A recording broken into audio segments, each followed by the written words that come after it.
All right, guys, so we just finished about 30, 40 minutes of rolling. And I'm just going to do a little bit of a breakdown of my matches, per se. Okay.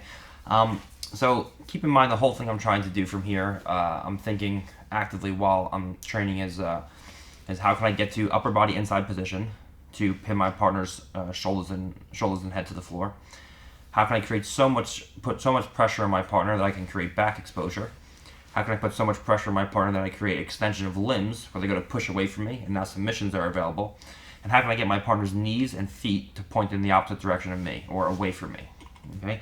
And if we think about it like this, you'll watch as we go through, I incrementally work my limbs to inside position and my chest down to my partner's chest to eventually get to a top pin. Okay? Whether going inside the legs or outside the legs. All right? So let's take a look here where we start coming in and we start playing inside.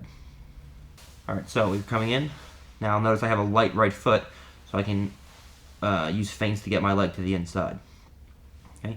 Now from here I have a right leg inside, and I'm using a straight hamstring grip to bring my foot inside. Looking to get a right underhook, but that proves to be difficult from here because he's doing a good job of keeping his knees to the inside. Okay.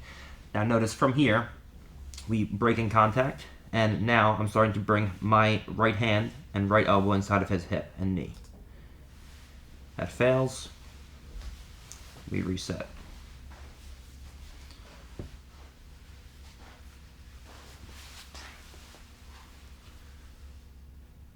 Notice how I'm always controlling the ankles from here and dominating the grip in sequences. I outflank him initially, trying to get my head to the far shoulder, which I do. Could have passed him from here, but he starts turning into me. Now his knees are pointing towards me. So I block his knees from coming up to his chest by bringing my right hand in front of his hip from here and my right shoulder into the pocket of his hip. That makes it difficult now for him to turn into me. Now he still can turtle, but as he turtles, I can just spin around to the opposite side. And now there's back exposure on my part. Which from here, if I want to take his back, I could have, but he ground beat out. Now from here, we're back into a situation where we're back in a 7 butterfly guard, and we're playing from this position. Now he chooses to go deep half. Okay, so from here he starts scooping into waiter sweeps, and I'm trying always to free this leg. What I don't want from here is for him to take his legs and pommel underneath my ankle so he can start to go into X guard and ashigarami and start to go into off balances from there. So I always keep my left ankle shallow, like we talked about in the deep half guard section of the DVD, so that he can't scoop his ankles underneath my leg.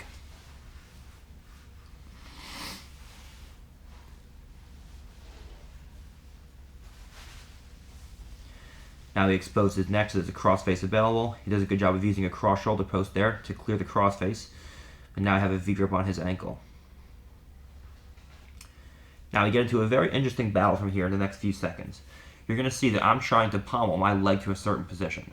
So like I said, I stay balanced here by taking my foot, my knee, my hip, and my head all in one straight line. So I can incrementally work my right foot off the floor. You can't hold it off the floor for a long time, but you can step and take it off, step and take it off. So you can balance for seconds at a time on a free leg while you're pommeling your opposite leg. So the whole thing I'm trying to do here is I'm trying to get my right foot back inside his left leg in this position. It fails one time, it fails the other time. It fails again, and now I'm inside. Okay, so you notice what we did here is, we can rewind a little bit here.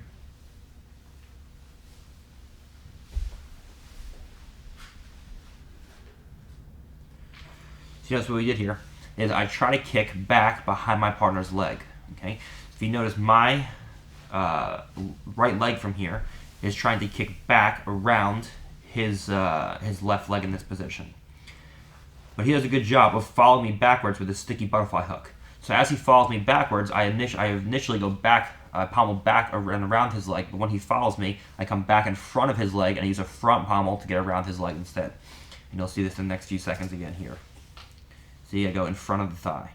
And now I have a position where he reset into butterfly hooks, and I bring my left knee back inside by walking him down to his right hip and inserting my left foot. Okay, so you see already a lot of these passing positions have to do with either a straight hamstring with an inside foot or a cross hamstring with an inside foot. Not the only passing positions, but a majority of the passing I did today was with an inside foot on either hamstring, which is the first thing that we do in the video. Now I'm trying to see, can I get to upper body inside position? He extended his limb because he was about to get past, and now he finds himself into a Kimura with Hoshiro Senkaku, a rear triangle, where he extended a limb, and now I get to my first submission. Now we're in again. I'm faking with the leg, just like boxers feint with the lead hand, and I'm trying to step feet inside. So he beat me to inside position from here, so instead I started trying to get chest to chest and punch in underhooks instead. So when his feet beat me to the lower body inside position, I tried to beat him at the upper body inside position. So now he has a guillotine. So from here, his whole thing is he's trying to get onto his right hip and crunch my chin to my chest with his right elbow. So my whole thing is to stay high with my head so my forehead can base on the floor and he can't roll me over his right shoulder.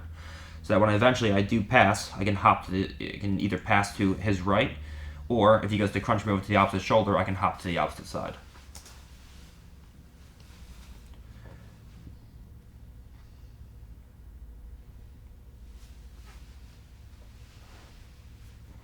So I hop to one side, he goes to cover, and I hop to the other side. Now from here, if he turns into me further, there's back exposure. If not, he gets his guard passed. A leg, again, on the inside. And notice, I'm posting my hands on the floor. So this is an interesting position here, because everyone tells you to do is to have heavy hips and pommel with your hands. But what I'm telling you to do is to post with your hands on the floor, so you have heavy hands, and pommel with your feet, knees, and hips. Okay? And that's very difficult for your partner to deal with, because you keep them pinned through your head position, and you're naturally in a better position to out leg pommel them because you're starting from top position, okay, versus them being on bottom. You're much more mobile. So you post the hands above the shoulder line, and you start to do your leg pommeling from there.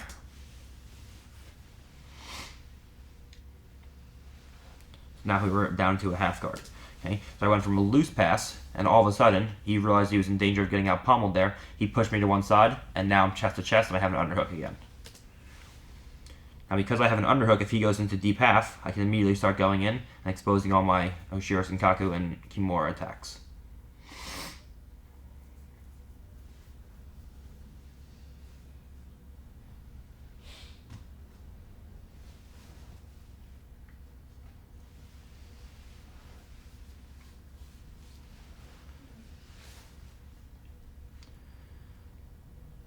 I get the leg out. I start attacking the Kimura from here. Now from here, if he releases the leg, there's back exposure. There's still back exposure, but I just wanted to mount him from here just to get to a guard pass.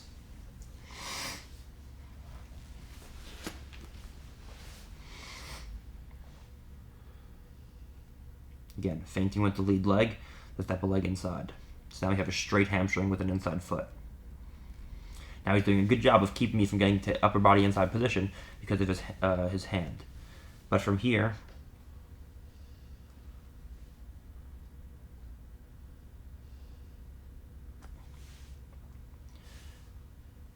notice he takes his right foot outside of my hip, and that allows me to outflank him to his right side. Okay, so if he plays a butterfly hook, we're in a reverse De La Riva from here, where I have a straight hamstring with the inside foot. So he has an outside De La Riva. If he has an outside De La Riva with the butterfly hook, I look to come in, crush the butterfly hook, and out pommel it with my leg. If at any point his right leg comes outside of my hip with the butterfly hook, there's always positions where I can outflank him by pulling the leg across, and we can go to passes like so. Now the whole thing from here is to bring my knee inside of his hips. I have a cross face, I have an underhook, and we establish chest to chest, knee on belly with upper body inside position.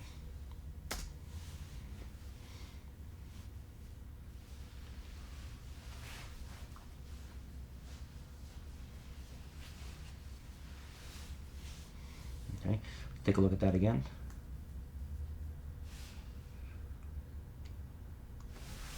It's a good example of Toreandos where we touch and go.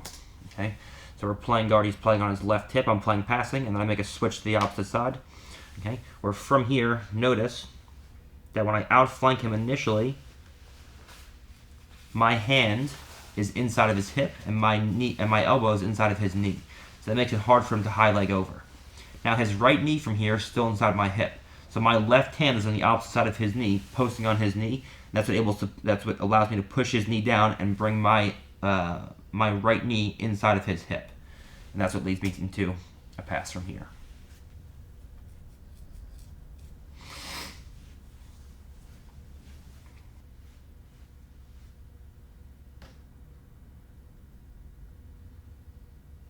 Got Placido now. Now he has an Ashigarami, or shin to shin. Okay, so notice what I did here. When he pommeled shin to shin, he beat me initially by getting shin to shin. Now I have to find out a way to get my right foot back to the inside position.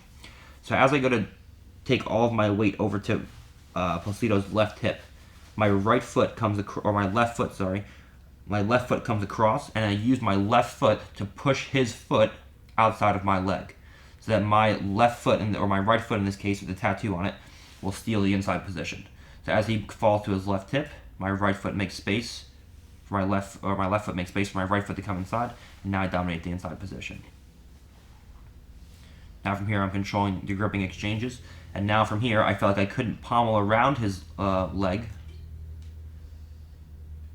So my right leg's trapped. I couldn't pommel around his leg, and as I tried, I got stuck, so I did a front pommel instead. And the front pommel is what brought me in front of the legs, and now my knee's inside of his hip, and now I blocked, again, his hip with my shoulder. So when he went to turn into me, I pushed diagonally towards his far hip, and it was hard for him to pass from there, or to a turtle from there. Again, feinting with the lead foot to get a foot inside. Now he puts the underhook in, he scoops into a deep half. I'm scooping his leg to try to control the space between his knees from here. He's trying to get underneath me. I sit around. I try to go into cross ashi, but his knee comes back inside.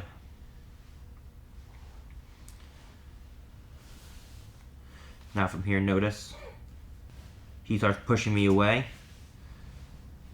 The elbow comes away from the body. I sit through. Now there's Kimura danger on his right arm. Right now I have a Kimura locked. And notice my knee position as well. Just like we talked about in the video, when I sit into this butterfly position, it's always a turning of my right hip down, so that my right knee connects into his hip, and a closing of my left knee into his butterfly hook. So when he was to elevate me from this position, you see it's incredibly difficult because of my hip position. Now from here I can easily just post to the knee and step over.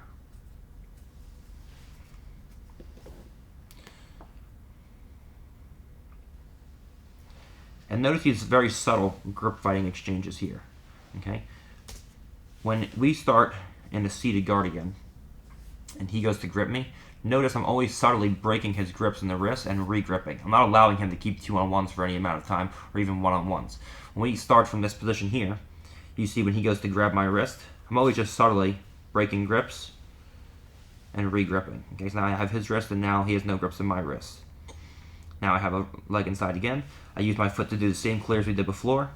Okay, and now I hip switch past his guard. Okay, so now let's take a closer look at this. From here, now my left foot clears my right foot inside. Now I have a straight hamstring inside foot. Now from here, he goes to extend me away with his right foot. Because of the extension, you notice his knee isn't on the outside hip. If the knee was on the outside hip, I can't hip switch past his guard. But because his knee is on the inside hip, on my right hip in this case, when he goes to extend me, I can just hip switch right past, and now we're inside control. That's the same pass I hit on Hamelo and ADCC. Okay, 2-on-1, I strip, and we're fighting from here. He's fighting for inside position with his feet.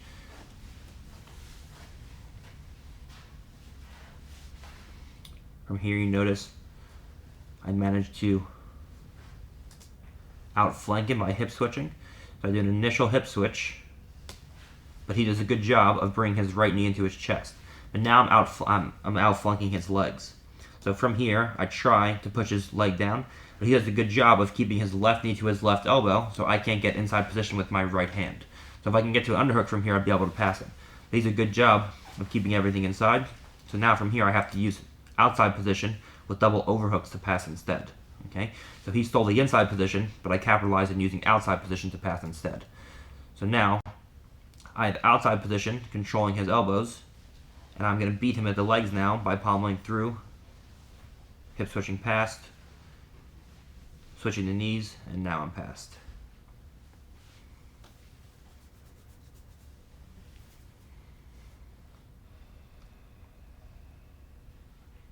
I have a foot inside, now he has a foot inside. So now from here, because he dominates the inside position, I'm just going to come in, and I'm going to use a back step instead. So because he dominates the full inside position, now from here we're in an X guard. So I have to start going into defenses from there. So my whole thing from here, his left foot is what stops me from backstepping around my partner's guard. Okay?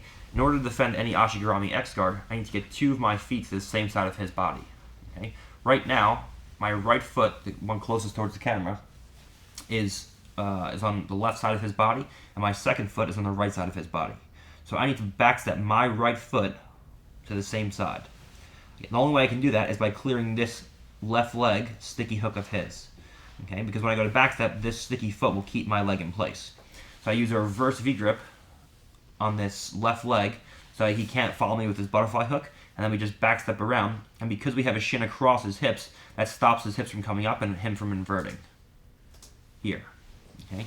So now you see when my shin's across his hips, when he goes to bring his knees back inside, it's very difficult. And now we can settle down into a variety of passes from here. If he was going to bridge more and move around, we'd use a scoop grip pass just like we did before, and then we pass through the scoop grip off of that.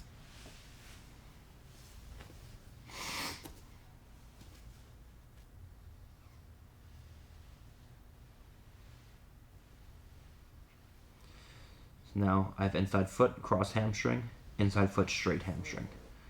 He exposes a limb. I roll through for Kimura. Now I use the Kimura to get chest to chest. So notice now I use the threat of the submission to get chest to chest.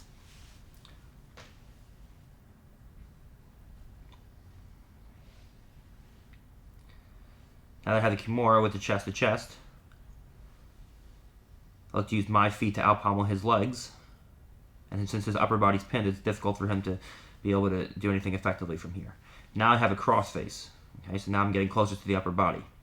Now he does a good job of keeping an underhook or a scoop on my leg with his right arm, and the butterfly hook with his right leg. This is kind of annoying for me from here. The reason why he's not able to come on top from this position is because I can always use my left leg to back step out and post on the floor.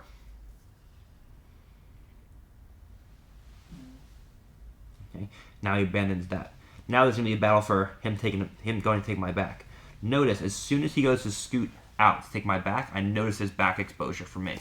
So my knee drops to the pocket of his hip, just like we've been talking about the entire weekend. Because my knee is in the pocket of his hip. When he goes to take my back, he can't. And I always win the back take exchange from this position because of my knee position relative to his hip. And obviously there's back exposure there, but I just chose to keep the roll flowing through. Okay. And when we landed, I immediately landed an underhook and a crossface, and then it was easy to free my legs from there. Not a crossface, but I had my head to the opposite side. Okay, faking the legs, and inside cross or inside straight hamstring. Okay, once again, we come in, inside straight hamstring. Placido goes to extend his leg to off balance me, and because his knee is on my inside hip, when he goes to extend me, makes an easy hip switch pass to side control.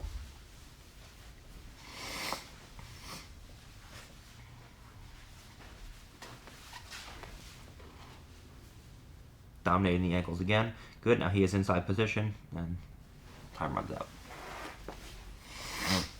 Third match, I believe. Okay, so again, I use that pommel to get my foot to the inside hamstring. And now from here, notice he's trying to bring his left leg back to an Ashigarami by bringing his leg back inside, which is smart on his part. but I'm using a connection of my right elbow and right knee on this side to stop him from bringing his foot around to the inside.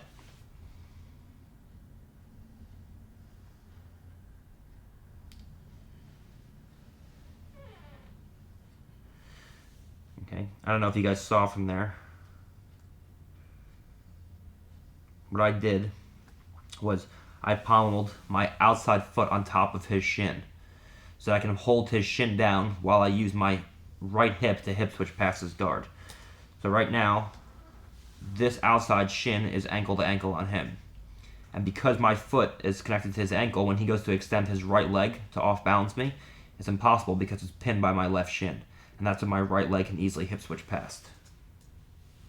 Okay.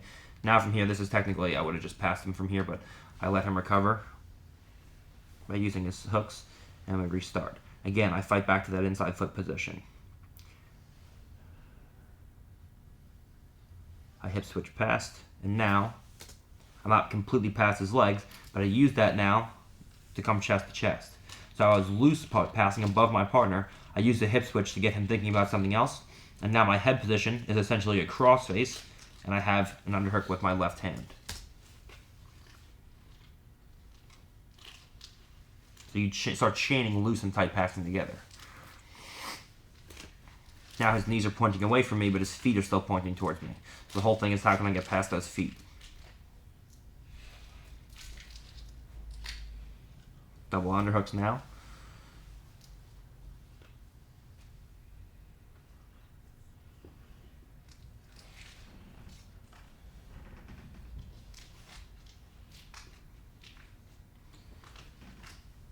So he did a good job of clearing his head position and resetting. Okay, so if we come back here,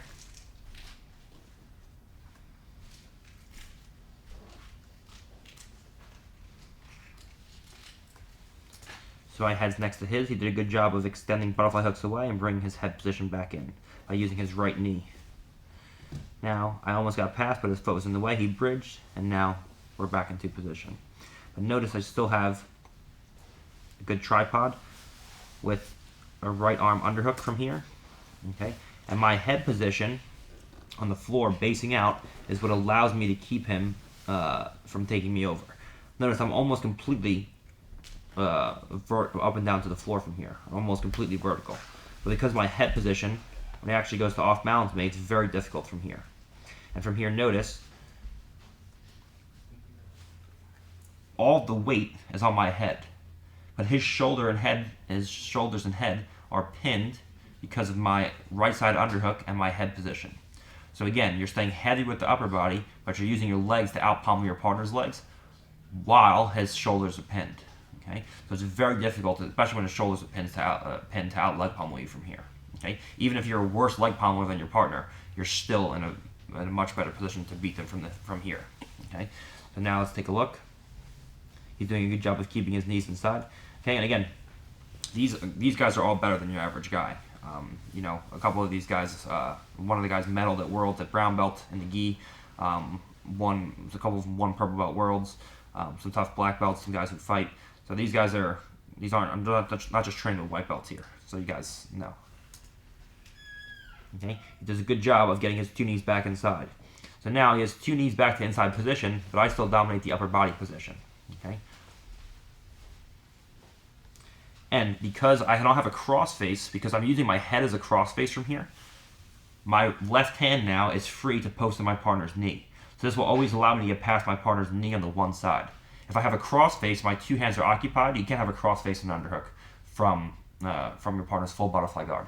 But you can have a cross face, you can have an underhook and use your head to have the same effect as a cross face while you have a free hand. Okay? If we look from here, now I push the knee down, now I'm past the knee.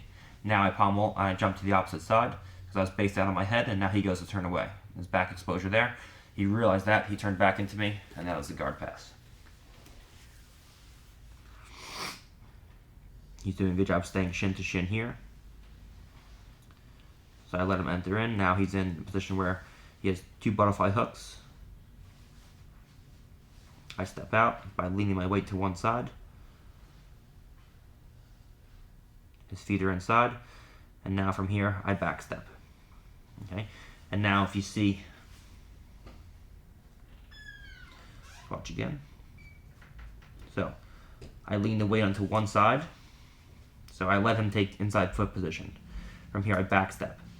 Now from here, as I backstep, his whole thing is to bring his knee to his elbow. Just like I'm talking about this whole weekend. We can't allow a partner's knee to connect to the elbow. Right now his knee's connected to his elbow. So I backstep past my partner's legs. I'm past the legs at this point because my foot's past his hip line. But I'm not chest to chest. So how do I get chest to chest? From here, notice my right hand monitors his far leg. My left hand pushes his near leg away from his elbow. And now my right knee inserts inside of his hip. So now his knees are pointing away from me. From here, when he goes to turn away, now there's back exposure. Now he has a choice. If he turns away from me, there's back exposure, or if he turned back into me, then there was a top pin.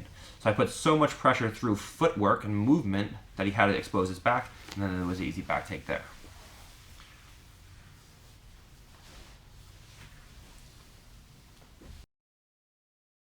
We come in, I hip switch pass. Okay, again, because we stepped in, we have a straight hamstring grip. Okay, with my right foot. Now, his knee comes to the inside hip. There's two positions your partner's knee can be in, the inside hip or the outside hip. If it comes to the inside hip, that makes an easy hip switch pass where I use my my left hip in this case to connect to his left hip, and I backstep past with my right leg. Notice the extension of his right leg. Now his foot is still inside my knee. So the whole thing is to extend my leg and then blade my knee in towards my opposite leg to try to get into a pass. Here I got caught. But I did a second hip switch, and that's what allows me to get past his leg. I did one hip switch, it failed, but it brought his two knees together. I did a second hip switch, and then I got past his legs. Faking the leg to get inside again. We have a straight inside hamstring. Now, he does a good job of posting my hips. So see, he's posting on my hips, he's posting on my shoulders, and he's not allowing me to get to upper body position. So if I can't get to upper body inside position, I can't get underhooks, I can't get cross faces, I just start posting my hands on the floor above his head and using my legs to pommel. Notice now we're shin to shin. So my left leg did a top pommel, and I'm shin to shin on him. Now I made a pass off to my right leg. So now my right leg is shin to shin and my left leg's outside.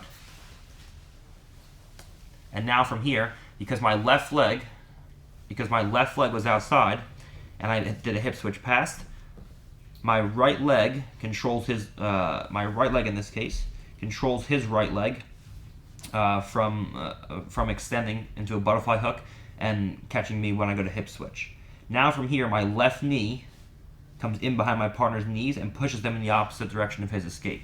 So that from here, my right knee now inserts to where my left knee was, and now we're hip to hip and his knees are pointing away from me. Now when he goes to escape, because we're hip to hip, I can easily cover, and now if he goes to turn away, again, there's back exposure. If he turns towards me, then there's a top pin.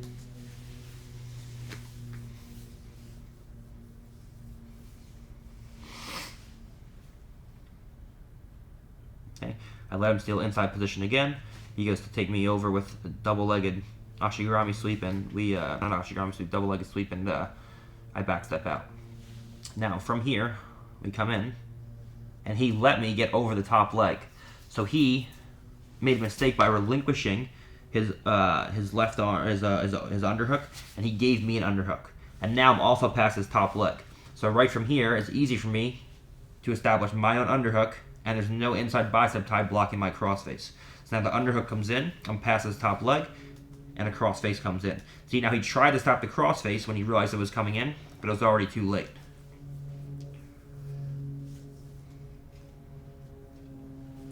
Now I look to insert my butterfly hook, and now he has a butterfly hook.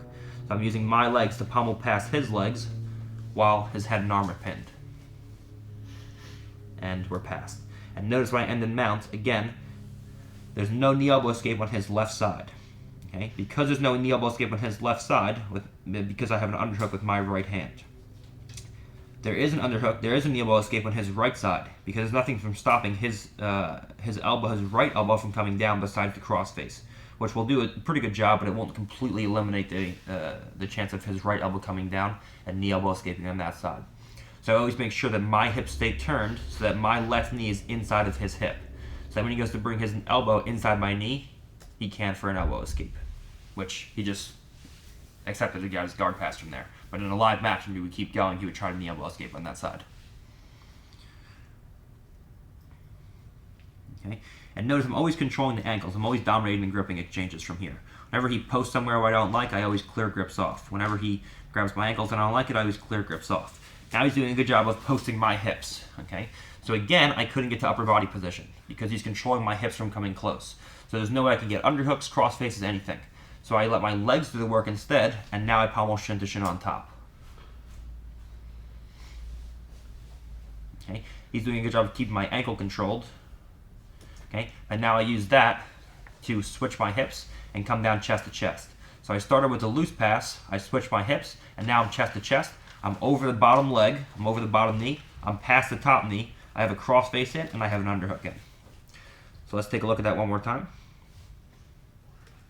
Posting the hips. I extend the left leg, I use a hip switch, and now I'm over the top knee. Immediately into a tight pass now. So you go from loose passing into tight passing. Now from here, again, I have my left knee initially bladed into his hip. So when he goes to bring his right elbow inside my knee to knee elbow escape, he can never invert this knee to bring his knee back inside. Now I put a butterfly hook in.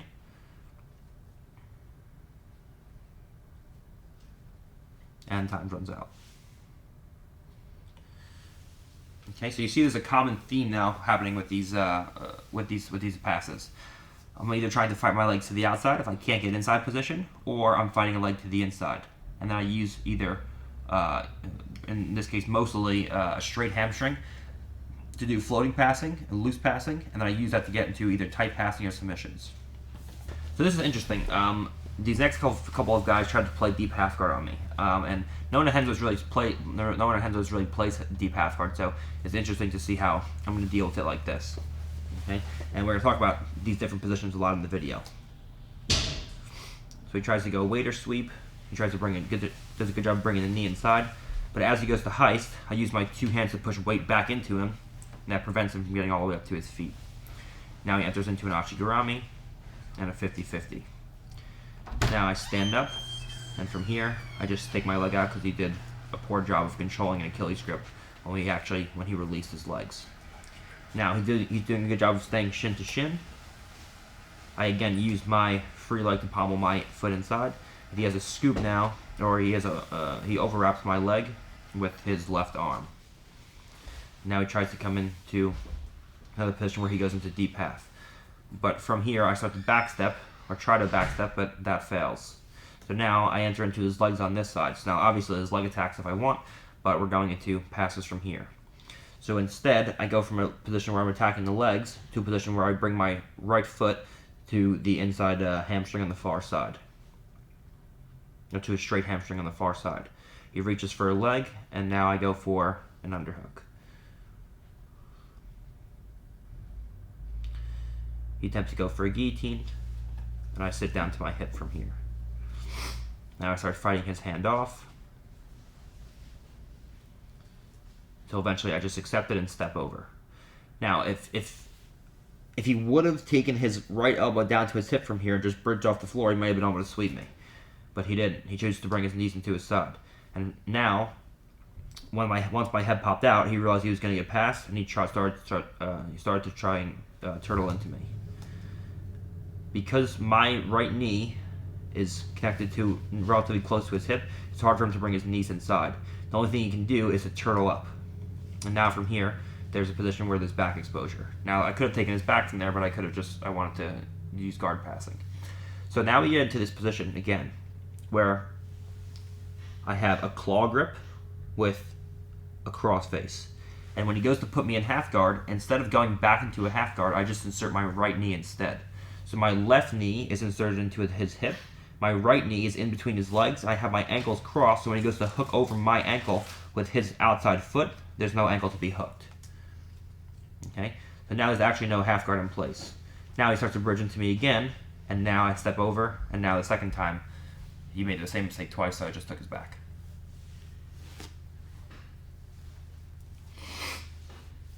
I fight for inside foot position, he starts going into deep half. But from here, I get to an underhook. So now, when he's flat on his back from deep half and I have an underhook, there's always Kimuras available. So as soon as he goes in, I just lock a Kimura. I start to put pressure on the Kimura. If he would have given a last ditch bridge from here, okay, because the only thing he can really do to stop the Kimura is start to bridge and start to move me around, I would have just taken out my right foot and started to attack triangles and Kimuras from there.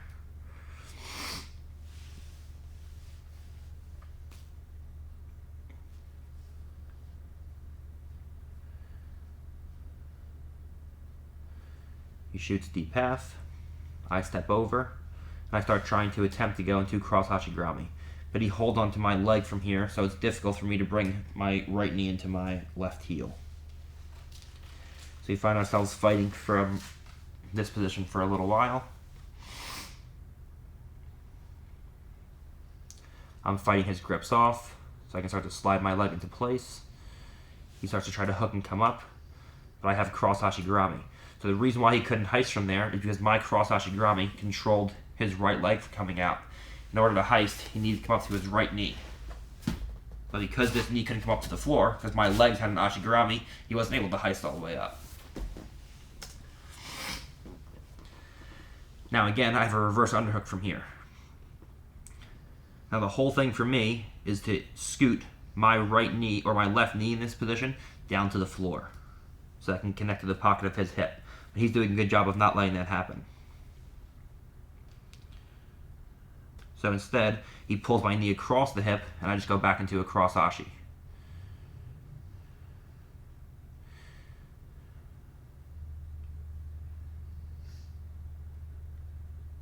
He uses the cross face to bring me back over, and now we end up in this position here, where I have a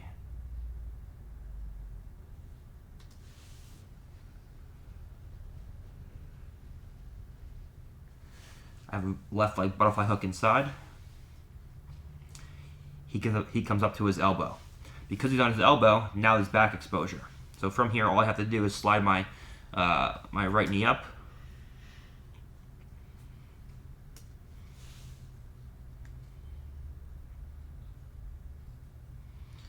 Sorry, I didn't slide my right knee up from there. It must have been trapped in between. His legs must have been in the way. So instead, I just focus on getting an upper body position. So I just set through. Now I have a figure 4 backhand and arm. But my leg's still trapped. That must have been why. I probably wasn't trying to take his back. I was probably just trying to go into a guard pass or a back triangle from there. Yeah. So right there, you see, there's clearly Kimuras and back triangles from there. I just chose not to slide the right leg up to go in for attacks. I chose to try to go back into an underhook with the left arm just to get past his guard. So from here, he goes to start going into a deep half guard, but he makes the mistake of taking his head too far off the ground. And now it's easy for me to insert my head underneath his. And again, he made the same mistake twice, so the second time I just chose to take his back.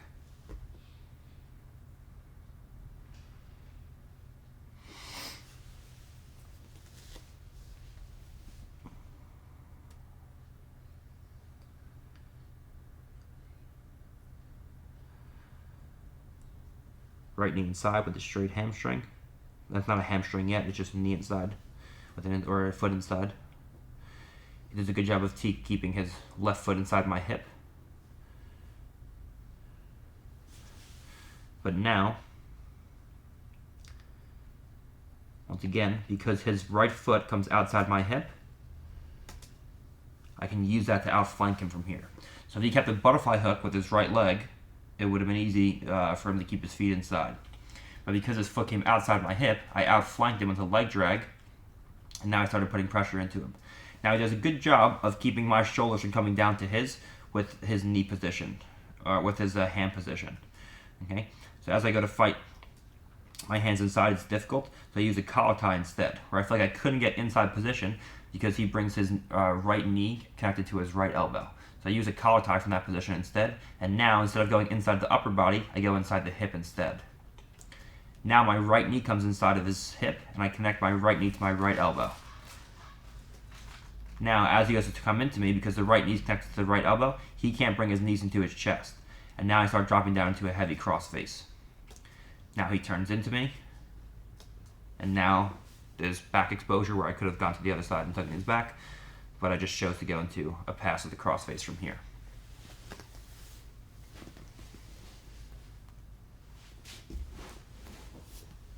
Inside foot. He scoops to the far leg into deep half, but again I have an underhook and a Kimura.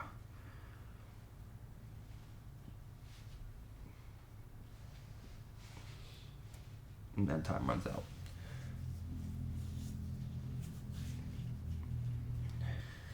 And again, if any of you guys who train with me are watching these videos, thank you guys for being these ukes.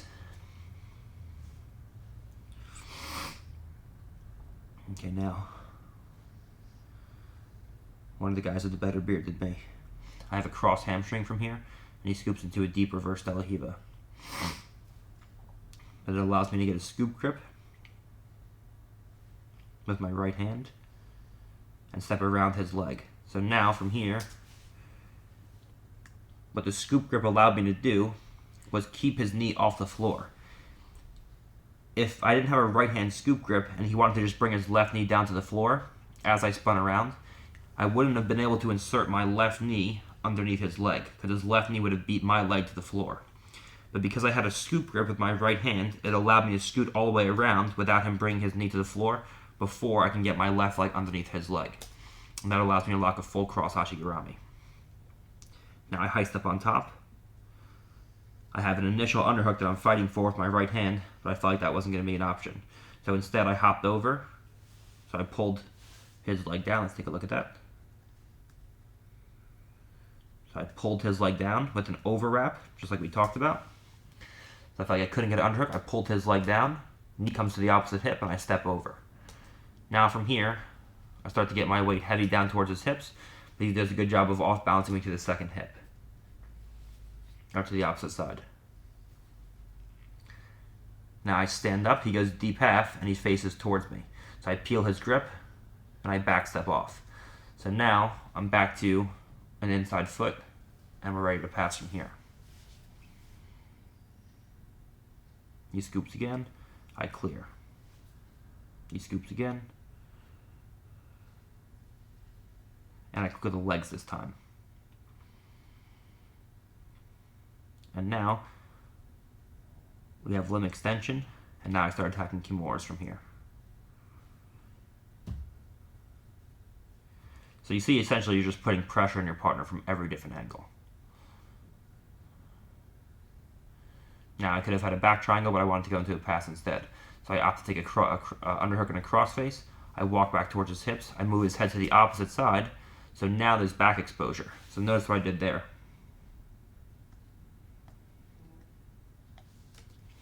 So his hand is in a deep half position. He's trying to scoop my leg, but he turns in the opposite direction. And because his hand is scooped underneath my leg, when he goes to bring the scoop in and I move his head to the opposite side, now it brings his elbow across my center line, his right elbow. So when I sit down to my hip, now I have a full back head and arm. His shoulder now is past my center line, and now I have a Kimura, where now there's back exposure and there's triangle exposure. He goes to scoop, to go in for a waiter sweep. I recognize that, and I extract my right leg into a position of safety by extracting my right leg. Now, we're in this kind of semi-scramble position where I turn my shin down to block his knees from coming in. And now, we're in a critical position from here. From here, whoever wins a position for battle for inside position is going to win. His goal from here should be, or is, I don't know if he was actively thinking about this, but his goal from here, defensively, is to bring his knees inside of my shoulders. Okay? So if his knees can come inside my shoulders and his shins in front of my collarbones, he can always re-guard. My goal is to keep my shoulders inside of his knees. Okay? So see, my shoulders now are starting to come down below the line of his knees.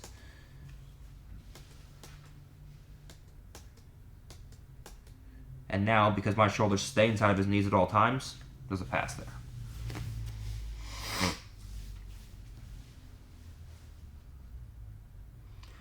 I start with an initial heavy outside pass. Okay, so I fake like I'm going to step the legs to the inside. So I grab the shins, I go to step a leg to the inside, and now I step to the outside, and I turn him by pushing my left hand across and bringing his legs across. Now my right hand can come to the inside position on his hip. I step a foot inside, and now I switch my hips to bring my foot back outside. Now this post hand allows me to be on balance while I'm doing this. Now from here I have a right hand inside, and now I've reset up to a tripoding position. Now the only thing that's stopping me is his hands. So I block his hips because I know his knees are going to come to face me. So my right hand blocks his hips so his knees can't come into his chest. My right shoulder blocks his hip, and now I drop down. And now as he goes to turtle, I spin around to the opposite side. So whenever I see him turtling towards me, we just spin around to the opposite side to create back exposure. And now we're ready to go in and attack our partner's back from here.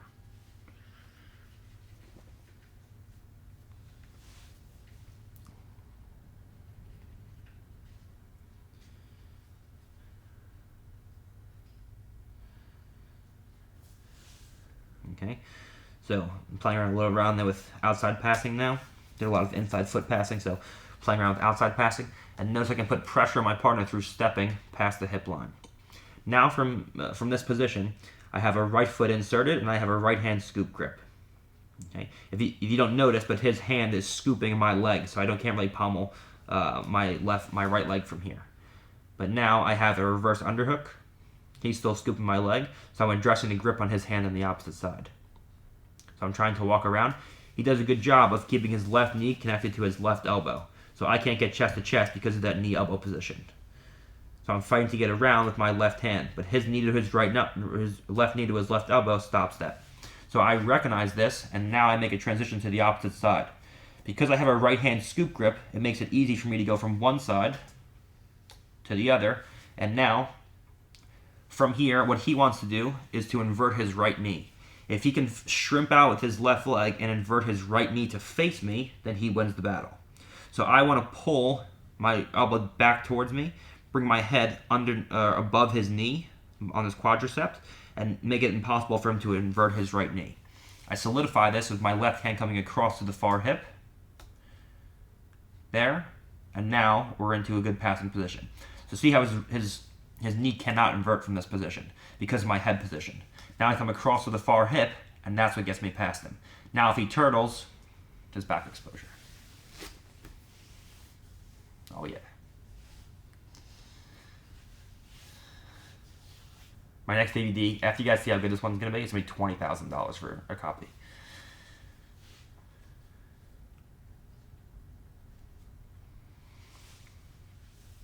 Okay, so here we notice I'm doing leg pommeling, and I'm able to do this because I have a V-grip controlling my partner's legs, and I have a post hand with my left hand. So for him to off-balance me from this position is incredibly difficult. And I'm keeping his shoulders pinned with my hip position now. So I'm sitting on top of his shoulders, essentially. Now we end up in this kind of reverse mount position. Now something very interesting happens here. From here, as I go to take my right leg back over, notice I use my right knee to crush his hip down to the floor. So his left knee rather. Okay. So as my right knee comes through, I push with my left hand and the closing of my right knee to push his knee to the floor. And now that brings him up to a turtle position. Now I high leg over and this back exposure. If he stays there, this back exposure. If he comes back down to his hip in the opposite direction, then this guard passing from there.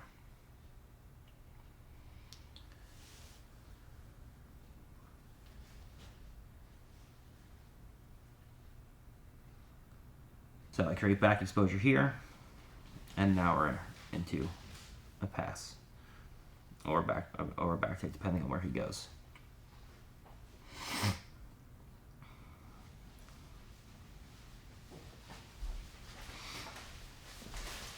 He scoops elbow deep, reverse De La Riva. I clear that and I go to the opposite side. So now let's see how we get into this transition. So he's in reverse De La Riva. I clear that and I immediately look to outflank him on the opposite side by controlling his far shin and pushing his knee by. Now I attempt to get past on that side, but it fails. So now I threaten like I'm going to go back to the other side, and then as he goes to recover to the opposite side, I just hop back to the same side, and now I really go back to the opposite side. Where now I have the same inside foot at a straight hamstring, and I have a scoop grip with my right hand. Now I pin his leg down with my foot so he can't scoop into my leg, and now I look to start inserting my left hand in front of his hip. Because I have my hand inside of his knee on this side, he can't bring his knee inside my shoulder, his top knee. And now, my right shoulder is inside of his right knee. My left shoulder is inside of his left knee. I control the inside position, and we're past.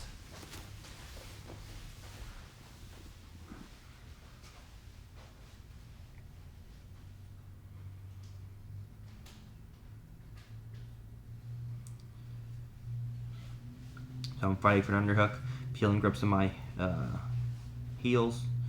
He's looking to go deep half. I'm stopping with my head position like we talked about. And the round's over. So you see, essentially what I'm doing is finding ways to just incrementally work my limbs to inside position. That's how we get to a top pin.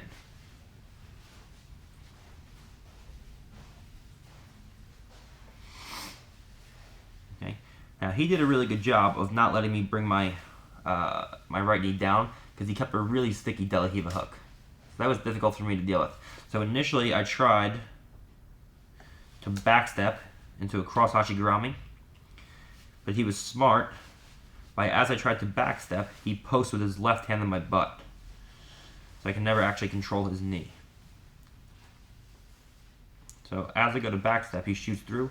I go to backstep, and he posts my butt here with his left hand. So now I am past his knee with my knee line, but I can't maintain it because my knees are open. So when he goes to push me away, I have to reset.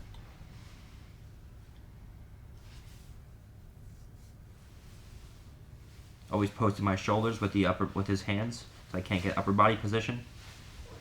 Keeps a nice sticky De La Riva hook.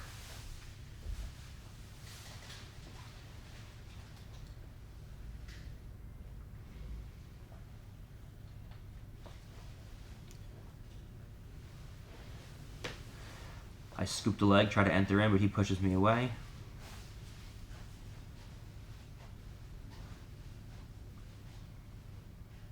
His foot's outside my hip, so I attempt to go into a leg drag position. So let's take a look at that. So again, his foot comes outside my hip. I attempt to go into a leg drag. Now, as I come down, I drive into him, and he pushes his hips back up into me, and we kind of spring off each other, and we end up in a position where now he can bring his feet back to face me. Now I attempt to go into double scoops, but that doesn't work. So instead, I take a hand inside of his knee and try to push his knee down, but he does a good job of keeping it up by pulling on my triceps. So the reason why I couldn't push his hips down to the floor in this direction was because he had an opposing force with his left hand on my tricep. Now he goes back to a De La Riva, but I still have a scoop. So I sit down to a half guard. Now I bring my hand inside. Now I switch back to a scoop.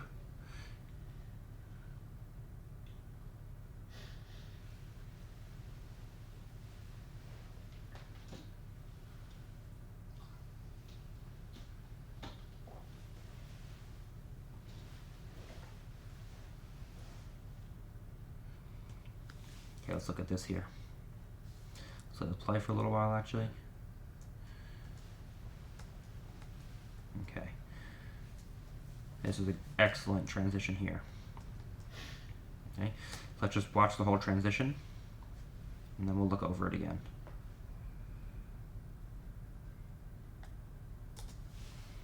So, we're in.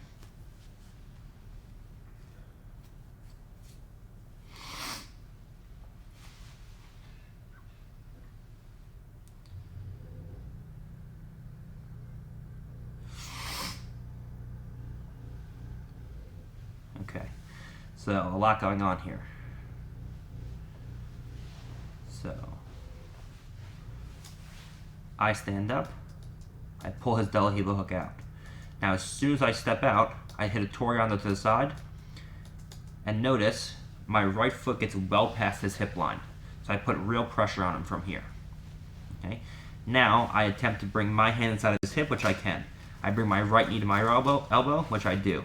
Okay. But he manages to bring his knee back inside. So I have to go a second time where I push my left hand through to push his elbow down. And now I go knee on belly. So now he chooses not to bring his knees back into his chest, which was the issue. If he brought his knees back into his chest, he might have recovered. But instead, he tried to put his feet on the floor and shrimp away. And now that gives me my shin across his hips. Here. Now he's trying to push away from me with the upper body. So he's in a very unathletic position now, and I have a full inside position over with my knee inside of his hips. Now he tries to bridge into me. So as he goes to bridge into me, now his knees are pointing towards me. So I try to bring, I hop to the other side, so his knees pointing the opposite direction of me. So when his feet are on the floor and he goes to bridge into me, there's no way he can bring his knees back into his chest. So it's okay to hop across his body. If I try to hop across his body and his knees are into his chest, I'm just going to get caught up in his legs.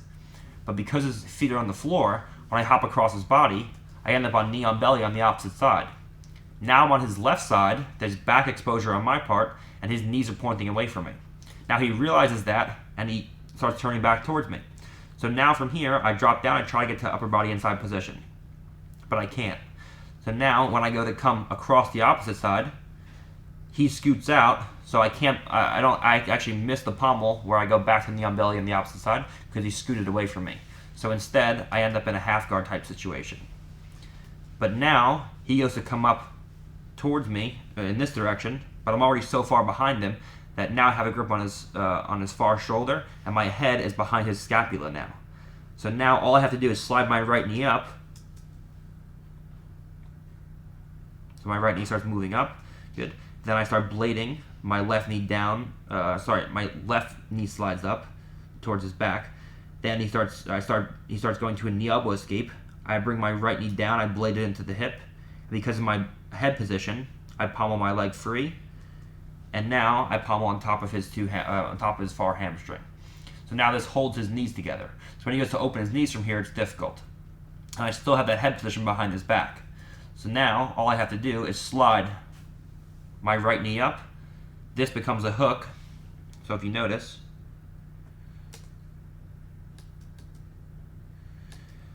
as my left knee slides up, my right leg comes into a hook. So this heel will connect into his hip, his bottom hip, his left hip in this case. So my right heel will connect to his left hip. There. Now, because of my head position, I can easily move through, and now I have his back. Okay? Let's take a look at that one more time, from start to finish.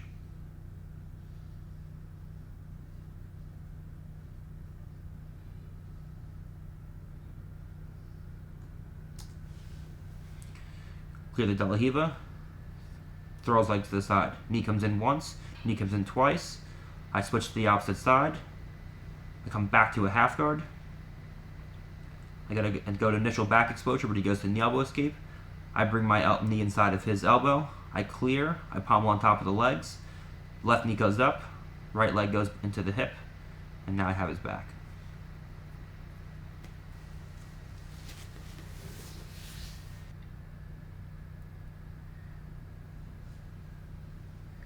And you guys watching this, there's so much more I could have done if I was actively seeking the back the whole time. Okay, I was just trying to force guard passes here. Okay, but there's so many opportunities that you guys probably didn't even see that I could have taken the back easily. Okay, I'm just strictly trying to do guard passes from here. There's so many crazy back takes like you just saw from there where I could have just easily taken people's backs, which maybe we'll do that in the future.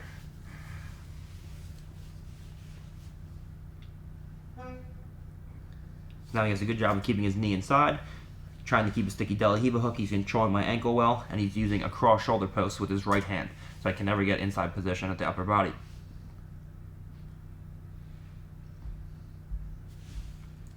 Now I switch my hips.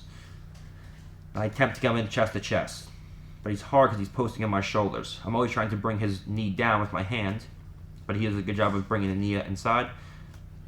And now I end up with a cross hamstring inside foot. I'd use that to come down to a half guard. He goes into an underhook. I go over the head. Now I come back and I flatten his hips out. Now I try to go reverse crossface, but he takes an inside wrist grip.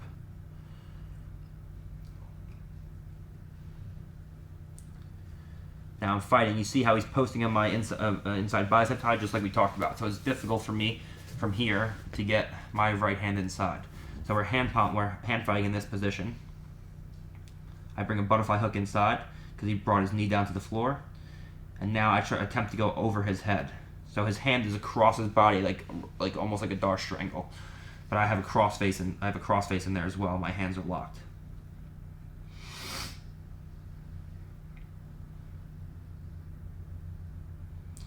Now he brings his hands back inside. Now he puts the underhook in. I keep that underhook shut down with my head position over his far shoulder. And now there's a critical point. Okay, there's a very subtle position from here, a very subtle battle that's going on that you guys may not realize. I'm sitting mostly towards my left hip. Okay, because I'm sitting towards my left hip, if I can take my right hand down and push his knee line below my knee, okay, if I can free my knee past his top leg, oh sorry, let me rewind it. If I can free my knee past his top leg by pushing it, from here, I can easily bring my knee across and go into a 3/4 mount. So what he has to start doing is pulling my hand off of his knee. So initially he had an underhook. So if we come in,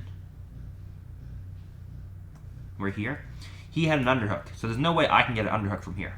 So instead of dealing with the problem with the underhook, I started switching my hips and addressing his knee.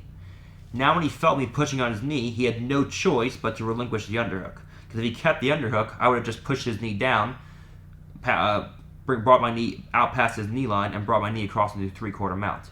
So he has no choice but to take his hand out from the underhook and address my hand in the knee. When he does that, now his elbow has to come away from his body. And now from here, he's fighting to get my hand off. Now the separation of the elbow from the body, and now I have my underhook.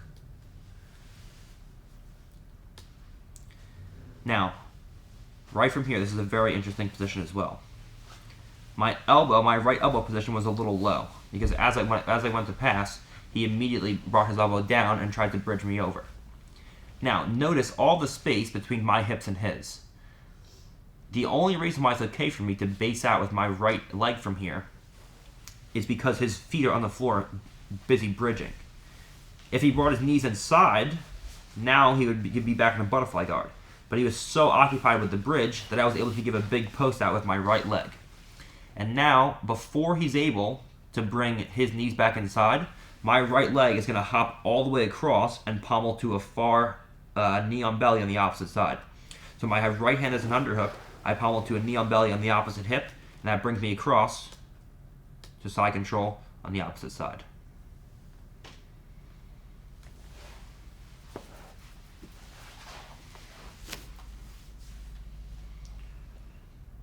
I try to go outside, he brings his knee in.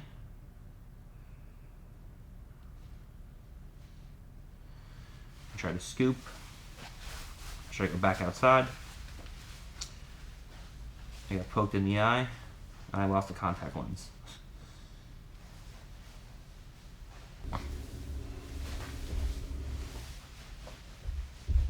Okay, so he shoots in deep half. He looks at pommel legs. I pull his hand off from the waiter sweep. Now I start to go into guillotines. Okay? So just like we talked about, if I feel like I'm gonna get taken over, or I want to voluntarily fall back over, we fall to the left hip, and we use a combination of the left leg and the right hip and the right knee. My right knee this time is compromised by his overwrap, but my left leg can keep him to a position where he can't flatten me out. And now we crunch his chin into his chest, and boom, we're past the legs. Now he chose to not stay on his back, he chose to roll through from here. We roll through right into a front head. Okay, so you see the guard passing system, it's been chained together with all of these systems. The front headlock system, the Kimura system, the triangle system, the back attack system, the leg lock system, and we haven't seen in this video the armbar system. Okay, but I entered the cross hashigurami, I entered into kimuras, I entered into the back, I entered into triangles, and I entered into the front head. Okay, so when, just like John says, when one system fails, it's overlapped by the strengths of another system. Okay, so essentially what we're trying to do is first you have to learn all the moves in themselves. Then you have to learn all the series of movements that go with one another. You have to learn the entire series. You have to learn all the moves in the series to create one system. Okay, so then you have one system, the leg lock system. You have to do that for every single one of the systems. Then you have to figure out how do I combine them together into an effective unit to be able to attack my partner. And that's when you really start to get good. So it's learning the individual moves, the series of moves, the system, one of the systems, and doing that for all the systems, and then combining everything into one. And you see in this video, the guard passing system laced into front headlock, triangle, back, kimura, and leg locks. Okay, we saw all of the ability to attack all of these positions off the guard passing system.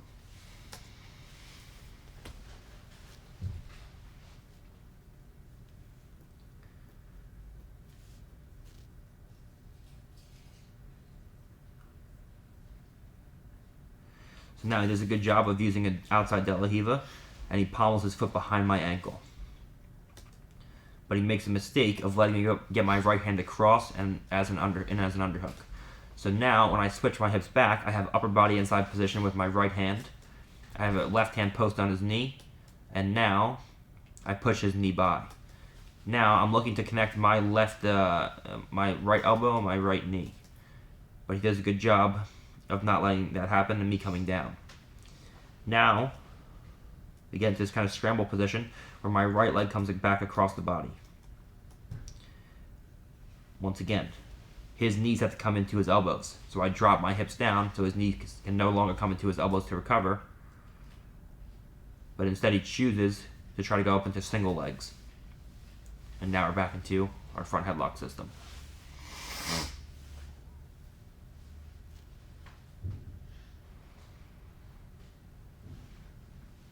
So I give him double underhooks with upper body and lower body inside position. But I beat him at a pommel. So let's look at this pommel from here.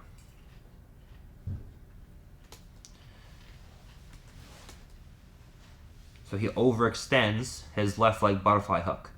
So I pommel 1, my left foot in, 2, my right foot in, and now I have an inside foot with a straight hamstring.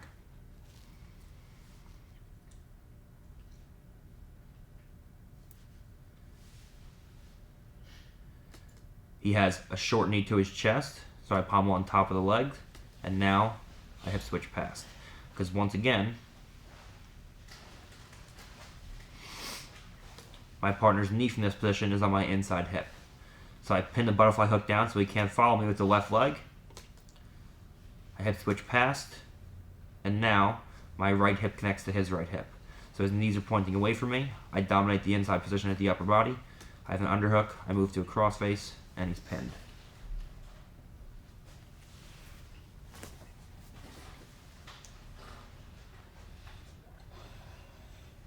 Again, deep outside De La Riva.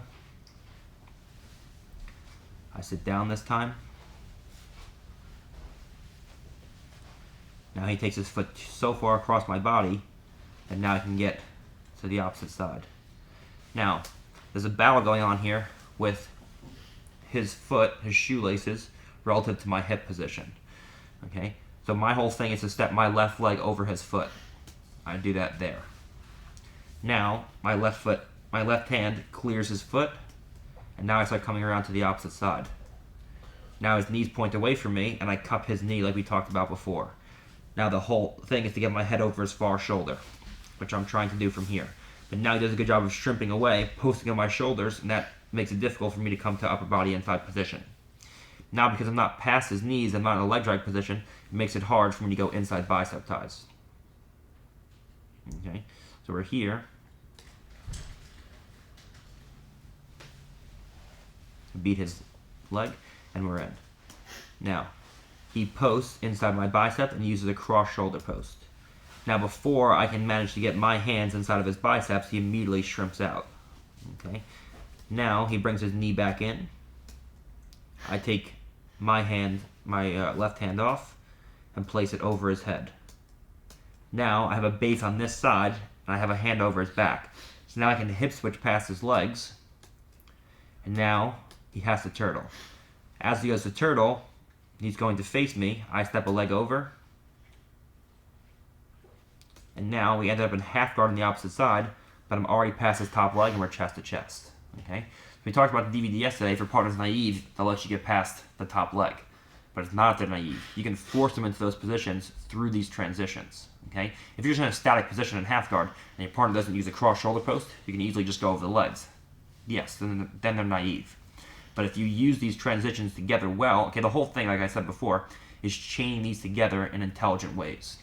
Okay? If you can chain these transitions together in intelligent ways, you can easily get your partner to a position where you beat the top knee and the top hand. Okay? It's just being able to recognize the opportunities to chain these transitions together in ways that you can get to your preferred positions. So I'm over the back, I'm over the arm. I have a scoop grip because he's trying to turn towards me, so I can dominate the space between the knees with the scoop.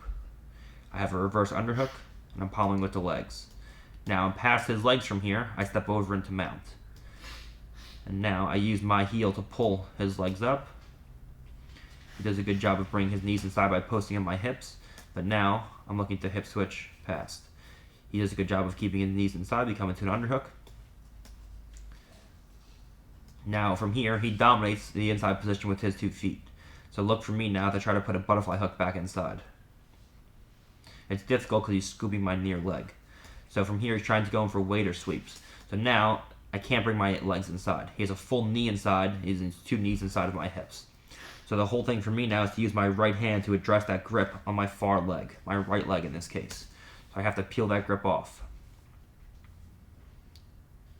So I push his knee through.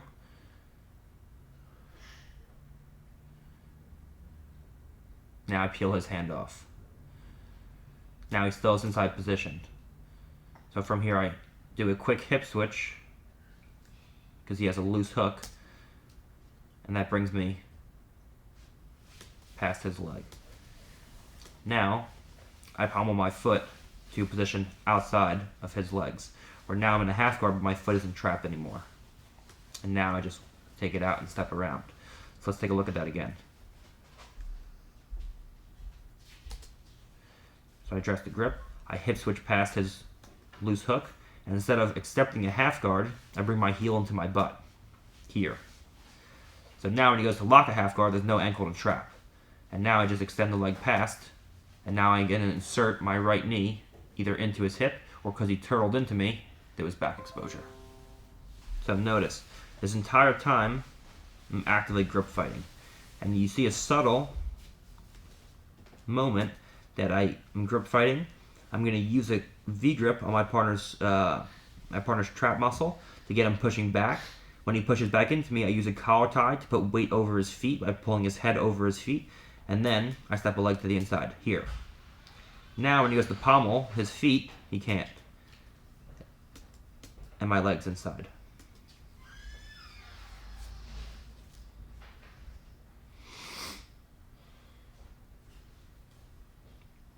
So I have an underhook, and now my head is in position to pin his head and shoulders. Now his head's pinned in place, and I'm going to look to get past his legs.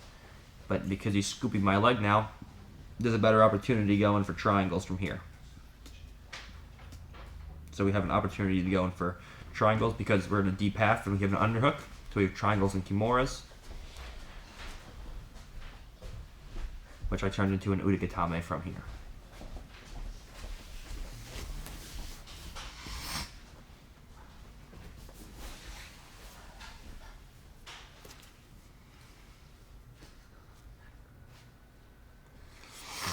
Okay, he goes deep half again, but I have an underhook. He goes to turn into me, but because of the underhook, it's difficult for his shoulder to rise. Again, my post hand makes it difficult, and that underhook makes it difficult for him. Now he turns in the opposite direction, and I step over his head, and now I'm looking to go into a cross Ashigarami on the other side. But he starts grabbing my foot, so it's difficult. And now I have a cross Ashi. Now he starts coming up and trying to come up to his knees. But because he turns so far away from me, now there's back exposure.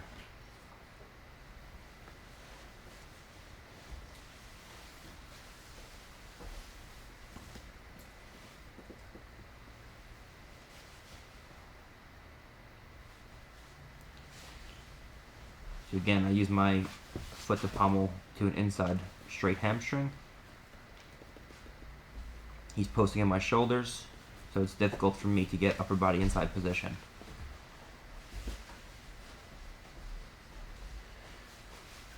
Notice my head position. He's trying to elevate me to his left side.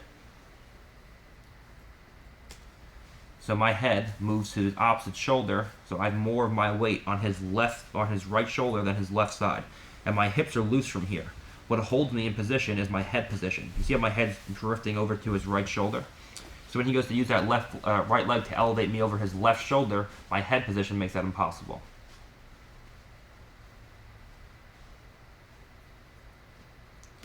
And now I attempt a hip switch.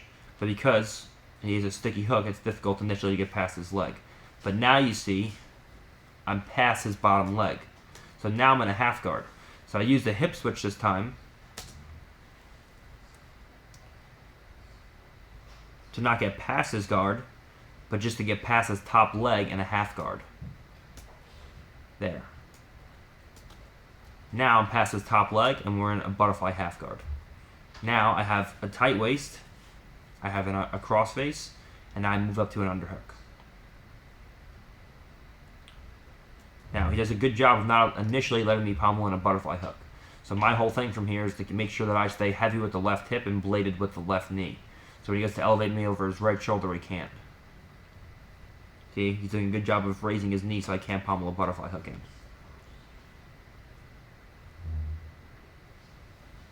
But now, I have a butterfly hook. So now, notice what's happening here. We're even at the inside position for the lower body. I have a leg inside, he has a leg inside. But at the upper body, I'm completely dominating the inside position with my underhook and my crossface. So I'm pinning his head and shoulders to put him in a position where he's not very mobile, and I'm using my legs to out-pommel his legs. Okay? So essentially, he can't move from here. It's just a matter of time until I out-pommel him. And from bottom position, this is extremely exhausting. If I go on top of his shin, I try to push his shin down, doesn't work. We're back to neutral. I try to go in front of his shin, he brings his knee to his chest. Okay? Now, you see, I went to go front pommel, he brought his knee to his chest. So when he brought his knee to his chest, I go top pommel, and now I'm past. So let's take a look at that whole exchange again. Just let it run through.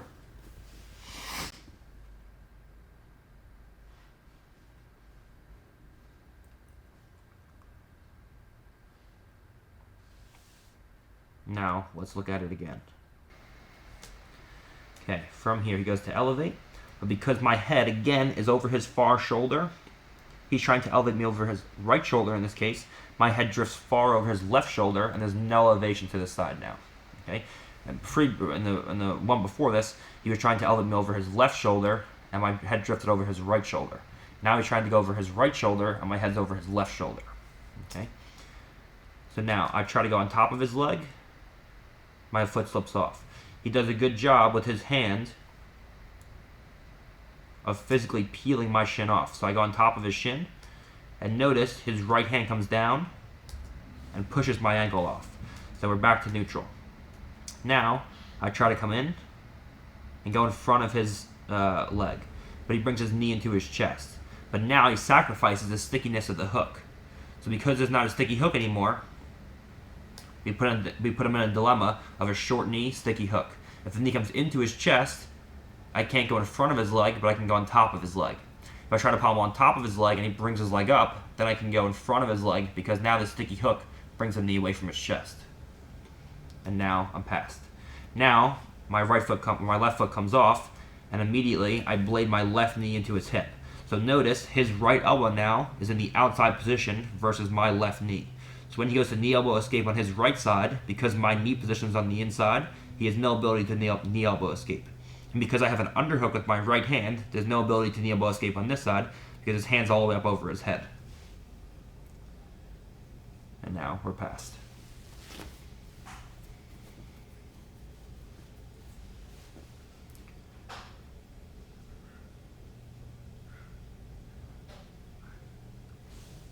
Okay, let's look at that. So, I have an inside straight hamstring.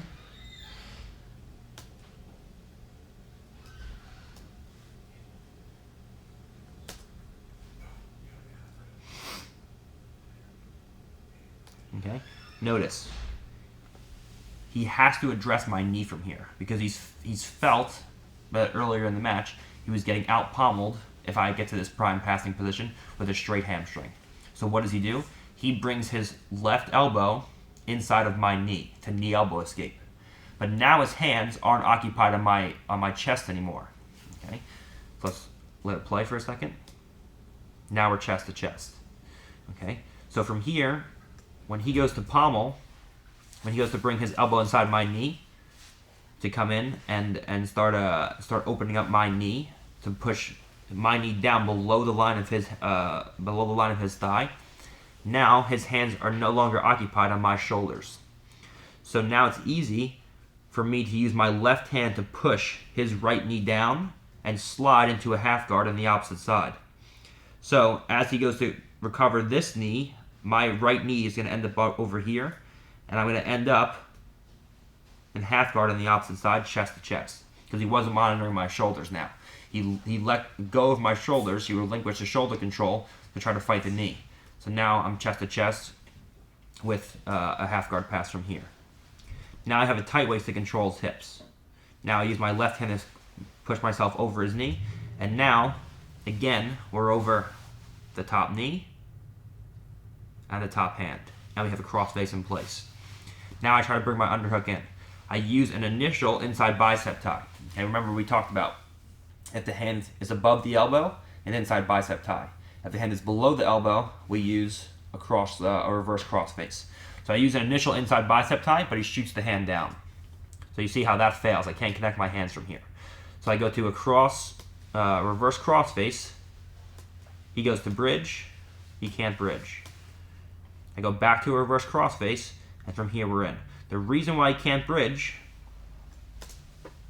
is because my head's so far over his left shoulder, it makes it very difficult for him to actually move me around from here. Okay? Notice this angle where my head's coming far over his shoulder. If my head was on this side of his body and he bridged, I'd be off balance all the way over to the side, even though he's very small.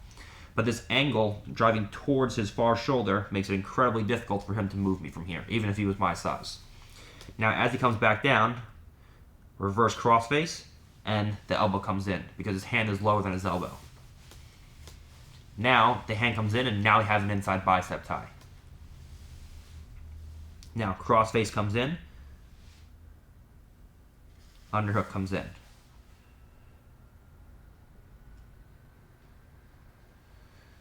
Fighting the legs to inside position. Pommeling through here while keeping his legs pinned. He does actually a really good job of getting back to inside position with his legs. But as he does that, now we come up. I feel like it's going to be hard to pommel on top because he's raising himself with his sticky hook. And if you notice, his left elbow is relatively close to his left knee. So because his left elbow is relatively close to his left knee, it's hard to front pommel as well. It's hard to front pommel because of the knee, the elbow position. It's hard to top pommel because of the sticky hook. But now it's easy to slide my knee across the body and end up into kind of a semi-knee slice position. Okay, where now I have a right hand underhook. Okay, so in that transition,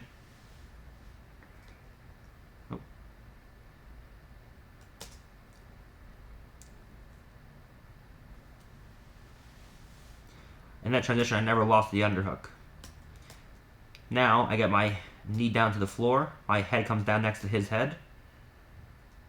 Now I insert my left leg into his thigh. Now, my left leg pins the hip down. I bring my knee back across. I go back to a head and arm.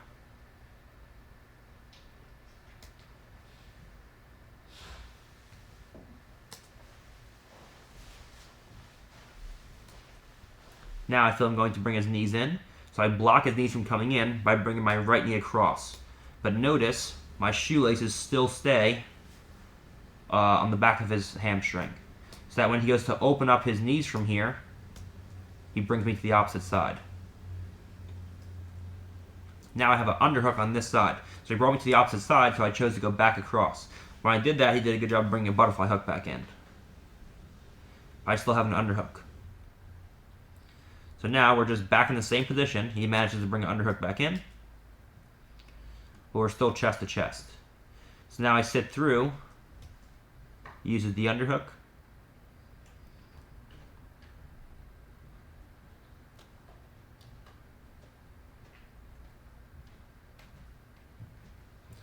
I go all the way over the top. I got to push the knees down.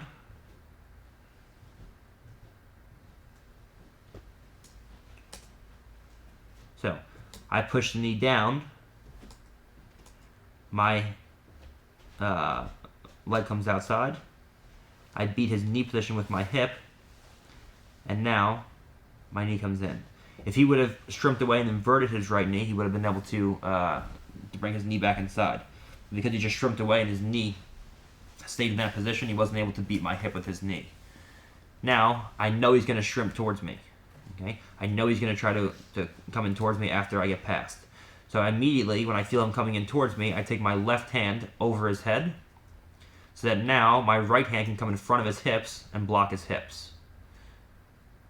And I just start walking around to north-south. And again, we have that position of the connection of our head to our partner's hip, our shoulder to our partner's hip, and now when he goes to turtle, now this back exposure.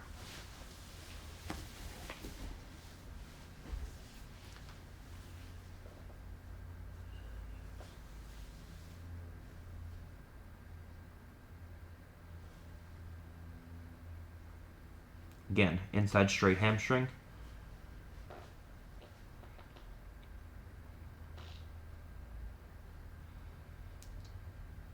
And now I have the upper body position, and I have my head doing the same motion as a cross face.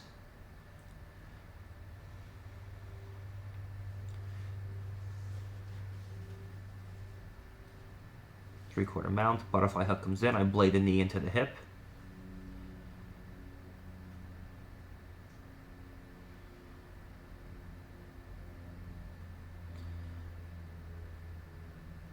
I pommel across, so I fake like I'm going to go to mount.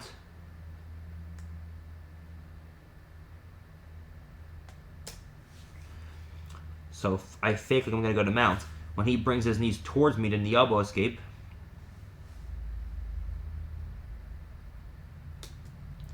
now his knees are facing towards me. So as his knees are coming towards me, my leg goes back the opposite direction, and now I'm in knee on belly on the opposite side. Now, when he goes to bring his knees towards me to bridge, now because his feet are on the floor, it makes it incredibly easy for me to step over into mount. And now, we're past.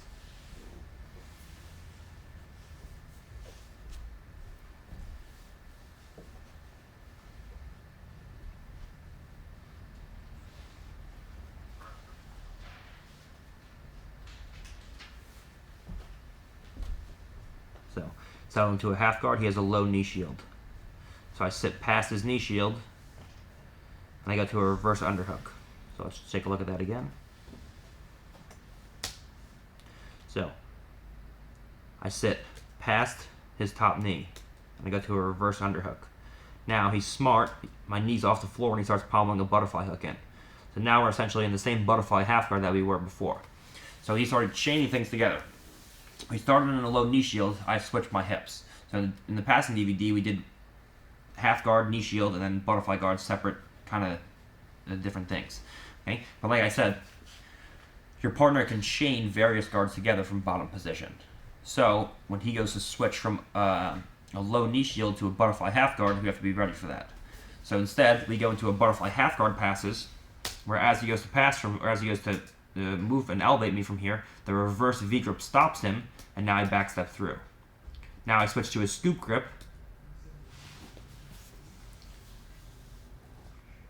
and I go from a scoop grip to an overwrap. Okay, we could have passed from either way from there. I just wanted to give you guys a little variation in the techniques. We go to an overwrap. We have our knee connected to the hip. We step over into mount.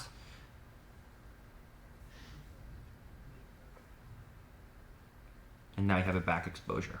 Okay, so let's look at that one more time. So we step over into mount. Because his lower back and hips come off the floor, I take a crossface, and if you notice, you can't really see from here, but I have my right hand access his far wrist. Here. Okay? That's what allows me to get his back from here. So I step over. Now, when his hips come off the floor, his elbow comes back, and I can access his far wrist with my right hand. Now my left hand comes in and there's a crossface. Here. Now all I have to do is bring my right knee up and over towards my partner's back, and my left heel is going to connect to his bottom hip. So my left leg, this foot, is going to connect to his left hip as my right leg comes around. There. And now, the only thing left to do is to bring my head to the opposite side of his head. So my right ear, or my left ear in this case, has to connect. Left ear. Yeah. My left ear has to connect to his right ear, which I have now. And now we have his back.